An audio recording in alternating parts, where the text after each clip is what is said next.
इस कहानी के पिछले पार्ट में आपने देखा कि दिव्यांश, नैना और जेसिका नैना के अपार्टमेंट में ज़ॉम्बी एपोक्लिप्स के दौरान फंसे हुए हैं। लेकिन नैना के घर में राशन की कमी के चलते दिव्यांश को घर से बाहर निकलना ही पड़ता है। घर से निकलते ही कुछ दूर चलते ही दिव्यांश को ज़ॉम्बीज के बारे में एक इम्पॉर्टेंट बात पता चलती है कि वो आदमखोर ज़ॉम्बीज सूरज की किरणों से डरते हैं। और उन ज़ॉम्बीज की इस कमजोरी के बारे में जानकर दिव्यांश के अंदर एक कॉन्फिडेंस जाग उठता है। सड़कों पर मंडराते हुए जब दिव्यांश को एक सुपरमार्केट दिखाई देता है तो वो राशन का सामान इकट्ठा करने उसके अंदर चला जाता है।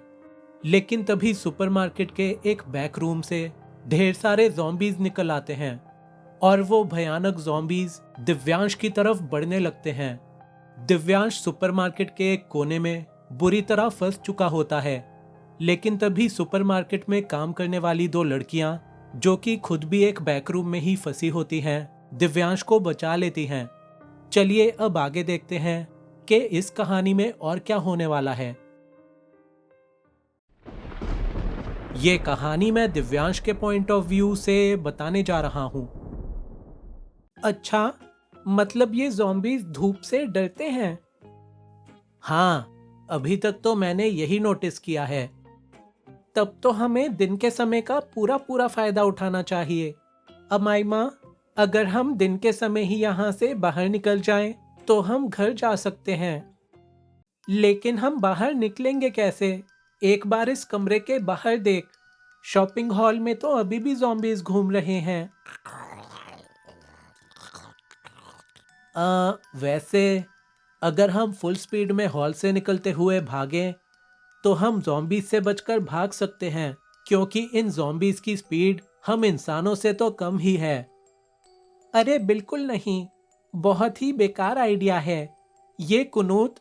ये तो बहुत ही धीरे भागती है। ज़ॉम्बीज तो इसको आराम से पकड़ लेंगे। तो फिर क्या करें? वैसे मेरे पास एक आइडिया है।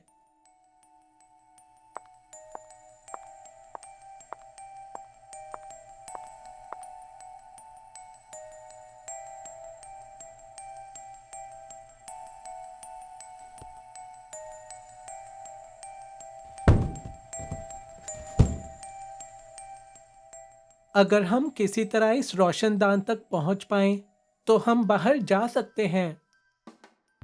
ओ वाओ कुनूत, तुसी तो ग्रेट हो। तो चलो इस रोशनदान से ही निकलने की कोशिश करते हैं। हम तीनों ने वहां पर रखे बॉक्सेस को हटाया और फिर मैंने रोशनदान के ठीक नीचे एक कुर्सी को रख दिया।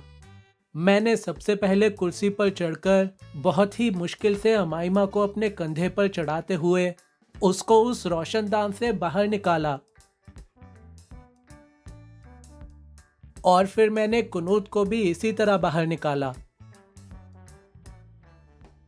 कुनूत और अमाइमा के बाद जब मैं भी रोशनदान से निकलने ही वाला था कि तभी मेरे दिमाग में ख्याल आया, अरे यार, जिस काम के लिए मैं यहाँ पर आया था वो तो मैं भूल ही गया। राशन का जो भी सामान मैंने इकट्ठा किया था वो तो बाहर वाले हॉल में ही रह गया है।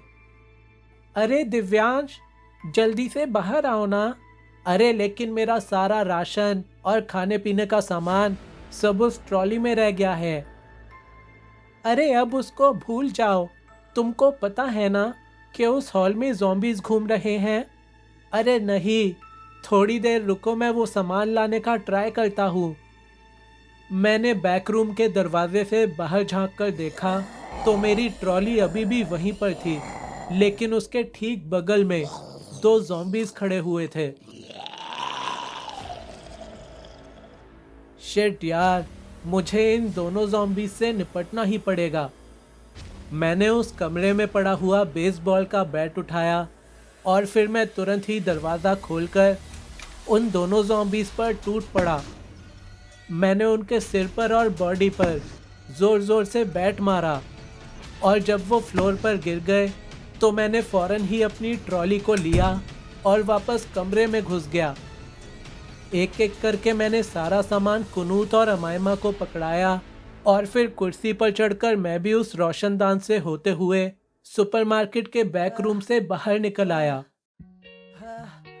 हाँ, हाँ, हाय। इन ज़ॉम्बी से निपटना तो बहुत ही खतरनाक और थका देने वाला काम है। हाँ, तुमने बिल्कुल सही कहा। तुम दोनों का घर यहाँ से कितनी दूर है? अप्रॉक्सीमेटली 5 या 6 किलोमीटर होगा। तो तुम जाओगी कैसे? ऐसे टाइम पे कोई भी ओला या उबर नहीं मिलने वाली। हम दोनों स्कूटी गर्ल्स हैं, हमें स्कूटी चलानी आती है। Why should boys have all the fun? ओ तेरे की। चलो फिर जाओ तुम दोनों, लेकिन हाँ, ध्यान से जाना और हर समय धूप में रहना। ओ दिव्यांश, तुम कुछ भूल नहीं रहे? हैं? क्या भूल गया मैं? तुम हमारे सुपरमार्केट का सामान लेकर जा रहे हो, इसका पेमेंट कौन करेगा? अरे, इसका पेमेंट भी लोगी तुम? रुको, अभी पेटीएम करता हूँ। अरे मैं मजाक कर रही थी, तुमने तो आज हमारी बहुत मदद करी है। और वैसे भी पता नहीं इस समय हमारी जॉब या हमारा पैसा कोई वैल्यू रखता भी है या नहीं। एग्जैक्टली। चल बहन, अब जल्दी चल, हमारे घर वाले कितनी टेंशन में होंगे।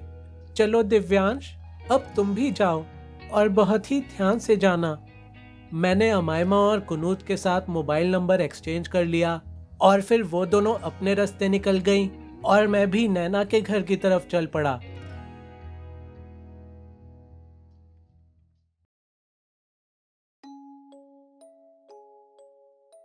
क्या यार, अब क्या रोज का सामान लेने जाने के लिए भी इतने पापड़ बेलने पड़ेंगे?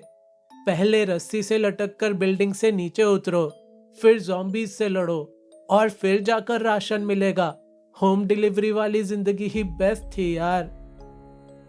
मैं अपने आप से कुछ कुछ बड़बड़ाता हुआ चलता ही जा रहा था कि तभी अरे, ये किसकी आवाज है? कहीं कोई ज़ॉम्बी तो नहीं? नहीं नहीं, ज़ॉम्बी तो रो नहीं सकते ना, वो तो बस कुत्तों की तरह गुर्राते रहते हैं। जिस गली में से मुझे वो रोने की आवाज आ रही थी, मैं उसी गली के अंदर चल पड़ा। वहां पर एक गार्बेज कंटेनर पड़ा हुआ था और जब मैंने उस कंटेनर के ऊपर से झांक कर देखा तो मुझे एक छोटा सा बच्चा दिखा। अरे छोटे से बच्चे, तुम यहाँ क्या कर रहे हो? मुझे मत काटना। अरे मैं कोई ज़ॉम्बी थोड़ी ना हूं जो तुम्हें काटूंगा। वो बच्चा बहुत ही ज्यादा डरा हुआ था, इसीलिए मैंने उससे बहुत ही प्यार से बात करी। उसने मुझे बताया कि उसका नाम सोनू है और वो एक गरीब बच्चा है।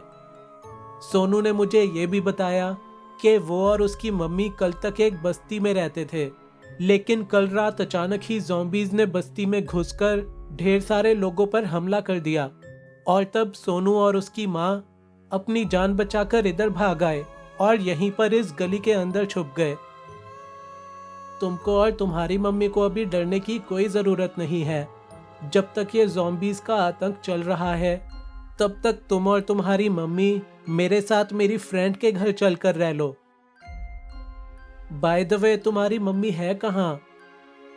भैया, मेरी मम्मी उन दानव जैसे लोगों से बहुत डर गई हैं और वो कल रात से ही इस कूड़ेदान के अंदर छुपी हुई हैं। वो बाहर ही नहीं आ रही। आंटी जी, आंटी जी, आंटी जी, अब आपको डरने की कोई जरूरत नहीं है। बाहर आ जाइए, आपको कुछ नहीं होगा। और ऐसा कहते ही मैंने जैसे ही उस कंटेनर का ढक्कन खोला, उसके अंदर से एक ज़ॉम्बी बाहर निकल आई, लेकिन अगले ही सेकंड वो ज़ॉम्बी जमीन पर गिर गई और फिर उसके शरीर ने हिलना डुलना भी बंद कर दिया।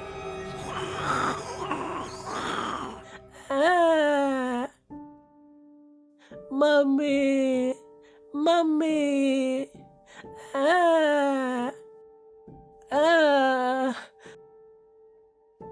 अरे ये तुम्हारी मम्मी थी? Mummy, mummy. मुझे सोनू की मम्मी के लिए बहुत बुरा लगा और उस समय जिस दर्द में सोनू था उसको देखकर मेरा भी दिल टूट रहा था। सोनू भाई चल मेरे साथ चल, चल भाई मेरे साथ चल। बहुत ही मुश्किल से मैं सोनू को मेरे साथ चलने के लिए मना पाया। जब मैं नैना की बिल्डिंग के नीचे पहुंचा तो मैंने राशन के सामान की थैली लटकी हुई रस्सी के निचले छोर पर बांध दी और फिर मैं बड़ी ही मुश्किल से सोनू को पीठ पर लेकर नैना की बालकनी तक चढ़ा।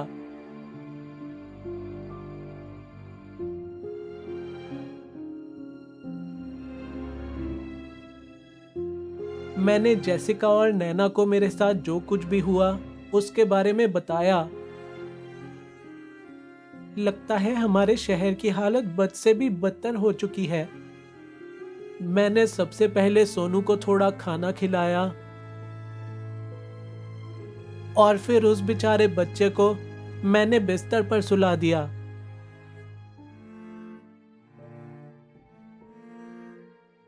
दिव्यांश, तू ठीक तो है ना?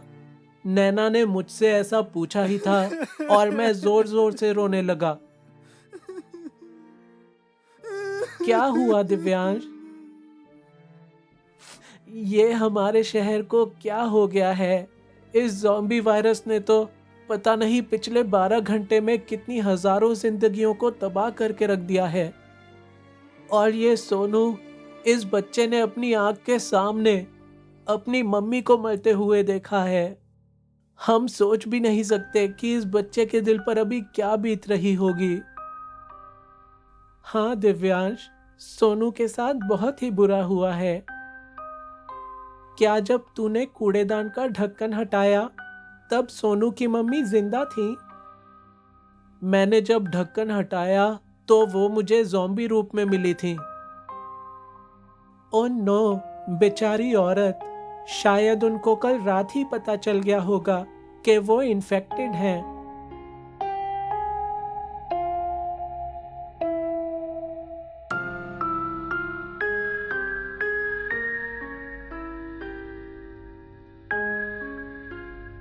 और इसीलिए उन्होंने अपने आप को सोनू की सेफ्टी के लिए खुद को कूड़ेदान में बंद कर लिया होगा।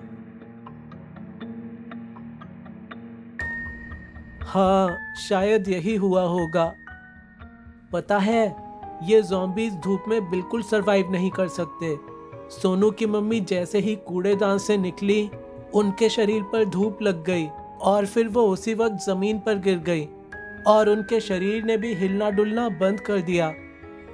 ओह, मतलब मैंने सही गैस किया था कि धूप से इन ज़ॉम्बीज़ को कुछ प्रॉब्लम है। हाँ, तुम बिल्कुल सही थी जेसिका। कुछ ही देर में मैंने, नैना ने और जेसिका ने थोड़ा फ्रेशन अप होकर लंच किया और फिर हम टीवी पर न्यूज़ देखने लगे। एक्सपर्ट्स का भी यही कहना था कि सूरज से निकलती हुई धूप ज़ॉम्बीज़ पर कहर बनकर बरस रही है और अभी दिन के समय वो सभी बिल्डिंग्स के अंदर जाकर छुपे हुए हैं। दिव्यांश, नैना और जेसिका को शहर पर आए इस संकट के बारे में नई नई चीजें पता चल रही हैं, लेकिन अब उनको और भी सतर्क रहना पड़ेगा क्योंकि उन पर अब अपनी ही नहीं बल्कि एक मासूम की जिंदगी की भी जिम्मेदारी है। आगे चलकर ये तीनों दोस्त इस ज़ॉम्बी सिचुएशन को कैसे हैंडल करेंगे, ये जानने के लिए जरूर देखिएगा इस कहानी का अगला पार्ट।